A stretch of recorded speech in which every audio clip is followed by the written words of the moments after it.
what I want to do right now, bro. Let's watch Halloween related shit and then let's get the fuck off, bro. That just ruined my night, bro. Terrifying crimes committed on Halloween, bro, by Morbid, chat. Yo, hopefully y'all ain't get y'all butt touched this Halloween, bro. Yeah, hopefully everybody's safe and shit like those, bro. Hopefully everybody's look at costumes. We're looking at costumes last. Let's look at terrifying crimes committed on Halloween. Halloween is often associated with harmless pranks and spooky fun. But what if I told you that horrible crimes have been committed on Halloween night? In today's video, we talk about terrifying crimes that were committed on Halloween. Welcome back to another video, and today is a Halloween special, which is the second. Did y'all get how much candy y'all got for Halloween, man? Nigga, and why y'all not giving me none, bro? Let's go. 1959 dentist prank. We have all heard of stories of candy being tampered with drugs or a razor blade. But what if I told you that in 1959, a real dentist laced candies with laxatives? On October 31st, 1959, California dentist William V. Shine handed out 450 pieces of candy to children on Halloween night. But instead of a sweet treat, the candy contained aloe pills, a common laxative at that time. The children, many of whom consumed more than 30 pills, far exceeding the standard adult dose of 2. The kids soon fell ill, suffering from severe stomach pain and vomiting. What was supposed to be a fun Halloween night turned into a nightmare of ill. Yo, bro was a motherfucking goddamn villain. Like, yo, if you lace, bro, if you're a dentist and you're thinking of lace kids with laxatives, bro, you need to be in fucking prison. Like, what was going on in bro life? Did bro wife leave him for motherfucking goddamn John Cena? What happened? For the young trick-or-treaters. William was later charged with the outage of public decency and the unlawful dispensing of drugs, and got his dental license revoked for 2 years. That's it? What about the sentence? Holy shit, I ain't gonna lie. She looked like she motherfucking like control spirits. I don't know, chat. I don't know about her. She looked like a motherfucking Outlast trial character, bro. Death of a nun. On October. Oh, my bad. R.I.P., bro. R.I.P., bro. 31st, 1981, in Amarillo, Texas, Sister Tadea Benz, a 76-year-old nun, was brutally murdered in her room at the St. Francis Convent. She was R-worded, strangled, and stabbed. Yo. Just 10 days later, 17. This nigga Chip Skylark looking at nigga. Wait a minute, I can be. All by myself when me lame ass nigga. 10-year-old Johnny Frank Garrett, who lived across from the convent, was arrested for the crime. Despite claiming his innocence throughout his trial and the years that followed, Garrett was convicted and executed in 1999 after spending 11 years on death row. Garrett's sisters, Gina and Janet, continue to fight to clear his name. They strongly believe another man did it, Leoncio Perez, who was convicted of murdering 77-year-old Narnie Bryson around the same time in a similar manner. They believe that he is the real culprit. They argue that the similarities between the two cases suggest Johnny is responsible for Sister Ben's death as well. Jeff Blackburn, Garrett's attorney during his appeals, has maintained that while he is not entirely disputing Garrett's involvement, he believes Garrett did not R-word her. He insists that had modern DNA testing been available at the time, Garrett might have been exonerated for the R-word charge. Nevertheless, Blackburn doubts that there will ever be enough evidence to fully clear Garrett's name, calling it a tragic unsolved mystery of the justice system. So niggas don't 100% know if the nigga did it, bro. They don't 100% know if the nigga did it. Despite the charges, Garrett's sisters remain steadfast, vowing to continue their fight to clear their brother's name. Leoncio, the man they believe is responsible for both murders, remains incarcerated, serving 45 years for Bryson's killing. Man shot at his doorstep. On Halloween night in 1957, Peter Fabiano, a Los Angeles hairstylist, answered his door to a late-night knock at around 11 p.m., expecting a trick-or-treater. He had already settled into bed with his wife Betty, but decided to answer the door, bowl of candy in hand. A moment later, Betty was jolted by a loud pop and found her husband laying in a pool of his own blood. Their daughter, Judy, alerted their police officer neighbor, who called for help. Peter was rushed to the hospital where he was pronounced dead from a gunshot wound to the chest. The only lead police had was a car seen speeding away from the neighborhood after the shooting. No shell casings were left behind. and nothing was stolen from the house despite the Fabianos owning 2 successful beauty salons. While the crime initially... Nigga, who hating on these niggas? Imagine you open your door, trickers. Like, nigga, what the fuck, bro? Niggas hating like that, bro? Appeared to be a gang hit. There were no clear connections between Peter and any criminal organizations, except for a minor charge of bookmarking from 1948. Betty, when questioned by the police, recalled thinking there were 2 people at the door, one pretending to be a woman. She was asked if Peter had any enemies and mentioned one name, Joan Rabel. Joan Rabel, a photographer and writer, had entered the Fabianos family life after her divorce and became close friends with Betty. When Betty and Peter's marriage hit a rough patch, Betty moved in with Joan. The pair's closeness alarmed Peter, as their relationship, coded as abnormal by the 1950 standards, was considered homosexual. Eventually, Betty reconciled with Peter. She was fucking shorty. Then they lived together. When they hit a rough patch, then that's crazy. Y'all hit a rough patch. Shorty hit a rough patch and then turned motherfucking, you know what I'm saying? So she started fucking with her. And then the other girl probably backdoored this nigga, bro, because, you know, like, she loved her type shit. Peter, revealing her affair with Joan and promising to cut ties with her. Meanwhile, Joan met another woman, Goldine, a medical secretary going through hey, shout out Goldine, my nigga. Her own personal struggles. Joan, heartbroken and bitter after Betty's choose to return to her husband, manipulated Goldine into seeing Peter Fabiano as an evil figure. Joan seduced Goldine, much like she had Betty, and persuaded her to kill Peter. Goldine, convinced by Joan's influence, purchased a .38 Smith & Wesson revolver for self-defense, but instead, she used it to kill Peter on Halloween night, dressed up as a superhero disguise. After the murder, Goldine disposed of the gun in a storage locker. An anonymous tip led detectives to the weapon, eventually leading to Goldine's arrest 2 weeks later. She confessed to the crime, expressing relief that her secret was out. Joan was arrested soon after, though she remained silent and uncooperative during the investigation, maintaining a cold demeanor throughout the trial. Both women pleaded not guilty, but later changed their pleas. Goldine pleaded insanity, claiming she had been easily manipulated by Joan, while Joan refused to comment on the case. Despite their defenses, they were convicted of second-degree murder and sentenced to 5 years to life in prison. Joan Rabel faded from the public eye, and though little is known about her later life, it is believed she was released around the same time as Goldine. Betty Fabiano, who had been entangled in the tragic series of events, eventually sold the beauty salons and... This fucked up, yo. I feel so bad for this dude, Chad. Imagine you had a rough patch with your girl, bro. Your girl cheats on you with a motherfucking goddamn girl, bro. And then the girl comes back into your life, promises to cut ties with the girl, and then another girl that girl motherfucking goddamn got shoots you on motherfucking Halloween dressed up as a superhero, bro. And now the only people left is the motherfucking 3 girls. And those girls get out early, bro. That shit is... I would be so sick if I was this nigga, bro. Passed away in 1999. There remains speculation about whether she had any direct involvement in her husband's murder, though no evidence ever confirmed her role. The death of Lisa Ann French.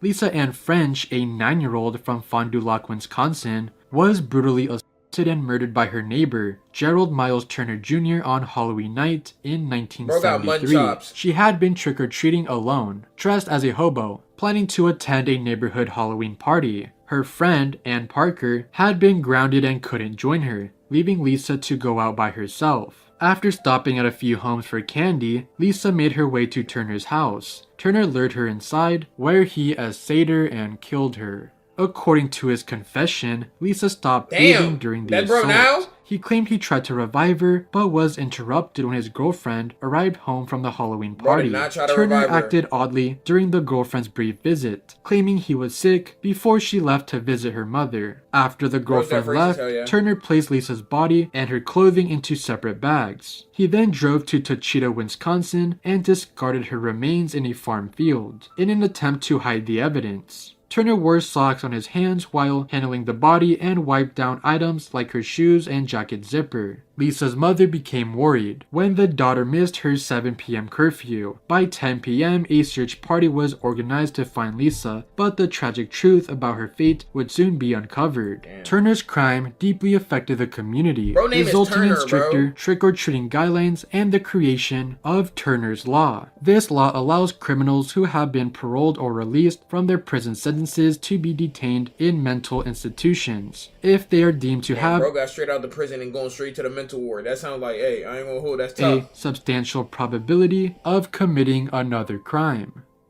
The Liskey family murders. On Halloween in 2010, 16-year-old Devin Griffin returned to his home in Martin, Ohio after spending the night away and attending church that morning. When he entered the house, he noticed something was off. An unsettling silence. Assuming it might be a Halloween prank, Devin searched the house. But what he found was far from a joke. He stumbled upon a horrific scene. His stepfather, William Liskey, was lying in bed, covered in blood. Realizing the gravity of the situation, Devin fled and immediately called his aunt, who would then contact the authorities. Investigators uncovered the full scope of the tragedy. William Liskey's 24-year-old son, also named William, had brutally murdered his father with a claw hammer. He had then fatally shot his stepbrother, Derek Griffin, with a .22 caliber rifle before assaulting and killing his stepmother, Susan Liskey. Authorities soon tracked down the younger William at a family cabin and arrested him. One of my worst fears, bro, is I'm gonna have a child and then the nigga gonna end up taking me out, bro. That's like one of my worst fears, bro. Like, that shit's so crazy, bro. He later pleaded guilty to 3 counts of aggravated murder, and in 2015, he would off himself in prison. Wow. Toolbox Killer's final. What the fuck? Oh yeah, I ain't gonna lie to you, bro. This nigga, I don't know, bro. But bro right here definitely did it. I'm not even gonna capture this nigga motherfucking snort bath salts for fun, bro. Just for recreational activity, bro. Off the galaxy gas as we speak, bro. This motherfucker eyes can motherfucking see across the motherfucking map, bro. Yo, this nigga definitely did it. I ain't gonna hold you. This is a Mr. Meaty character. Victim. On October 31st, 1979, Shirley Ledford accepted a ride from 2 men, unaware of the horrific fate that awaited. Isn't it crazy how hitchhiking was so, like, widely accepted? Like, back then? Nowadays, you know, if you hitchhike, bro, it's GG's for you, bro. These men were Lawrence Bittaker and Roy Norris, infamously known as the Toolbox Killers. Known for their brutal torture methods, they used common tools like pliers, hammers, and ice picks to torment their young female victims in Southern California. Before Shirley, there were 4 other victims. Shirley Ledford was subjected to unimaginable torture before Bittaker and Norris dumped her body on a stranger's lawn. She became their final victim, as an acquaintance of Norris eventually tipped off the authorities, leading to their arrest. Bittaker was sentenced to death in 1981 and died of natural causes in December 2019. Norris, who took a plea deal for life imprisonment, died of natural causes in... Norris, I ain't gonna lie. Is there any point in taking a plea deal when you're getting life in death? I mean, life in prison? I guess you're getting the death penalty. Some niggas don't want to die, so... Man, I ain't gonna lie, bro. February 2020. Laced Pixie Stick. Laced Pixie Sticks? I ain't gonna cap you, low-key. Them selling Pixie Sticks at all in 2024, do they still sell that? It's crazy. Pixie Sticks was low-key crack. And niggas was doing those, right? 1974, 8-year-old Timothy O'Brien returned home in Houston after a night of trick-or-treating. Before sending him to bed, his father, Ronald O'Brien, gave him a Pixie Stick. Shortly after consuming it, Timothy began to vomit and tragically died on the way to the hospital. Ronald initially claimed that the candy had been poisoned by an unknown culprit, but further investigation revealed that he had laced a Pixie Stick with cyanide in a scheme to collect life insurance money he had recently taken. Bro, how hard are times, bro? I never understood niggas who like killed somebody for life insurance, bro. So instead of getting it out the mud, you want to be a bum ass nigga, bro. I can say it today, I can say the N-word today, bro, because I told y'all I'm gonna start tomorrow. But you just want to be a bum ass nigga, bro. Like, you rather kill a nigga via Pixie Stick than actually fucking just get it out the mud. Your own child at that. That's crazy, bro. Taken out on his children. Ronald gave cyanide-laced Pixie Sticks to 5 children that night, which included his own. though Timothy was the only one who consumed a poison candy. Another child came close to eating the deadly treat, but his mother forbade him from having it that night, unknowingly saving his life. That's crazy, after police bro. uncovered Ronald's financial troubles and found that the life insurance payout matched his debts, he was arrested. Mothers being like, yeah, nah, don't use the candy or don't eat the candy actually has worked out before.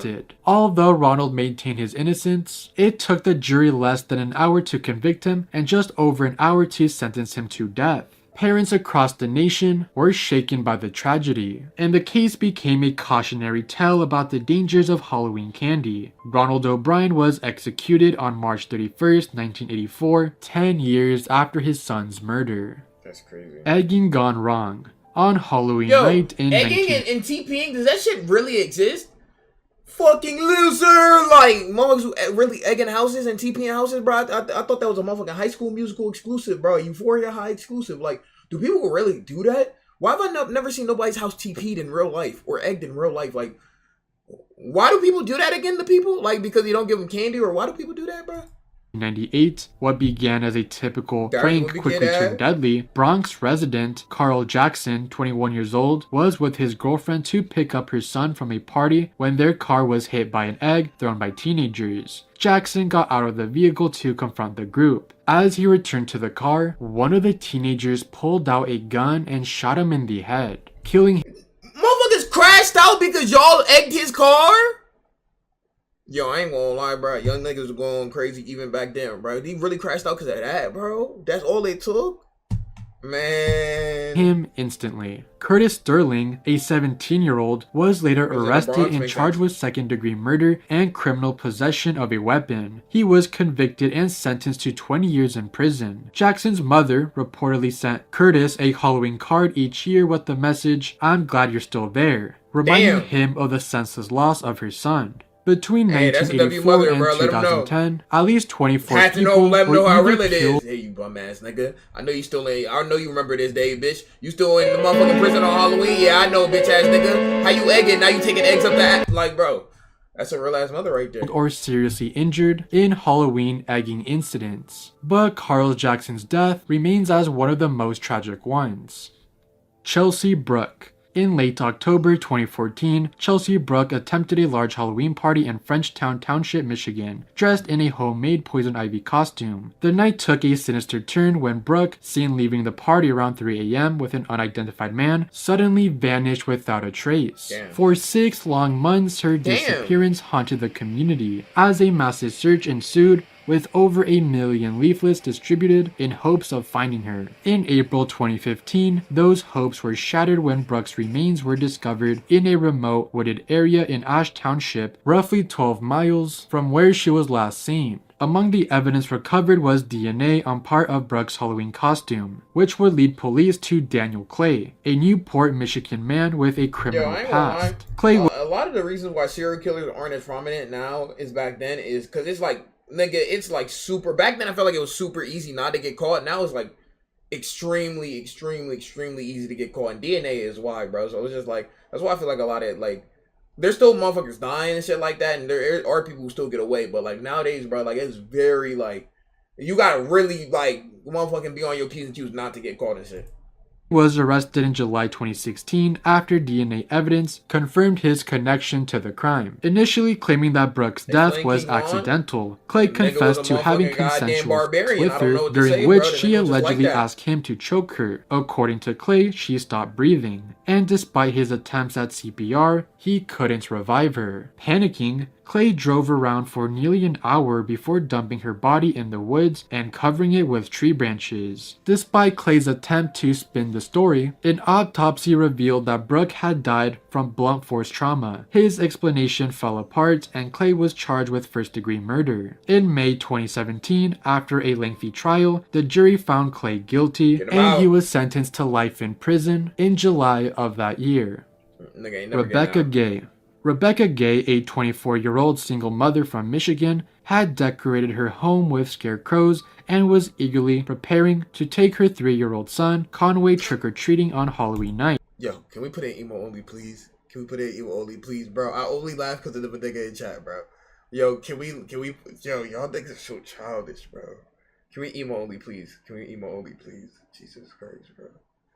Can we emo only, please, bro? Come on. 8-year-old single mother from Michigan had decorated her home with scarecrows and was eagerly preparing to take her 3-year-old son, Conway, trick-or-treating on Halloween night. But on October 31st, 2012, she never showed up for work, prompting a concerned coworker to visit her home. Nigga, her car was really soon discovered in a bro. nearby bar parking lot, but Rebecca was nowhere to be found. When her landlord let investigators into her house, they found her purse, a recently cleaned carpet, and signs of a struggle. The search quickly intensified. Police interviewed Rebecca's boyfriend and other close acquaintances, but cleared them of suspicion. Among those interviewed was John White. Yo, this nigga is hideous, bro.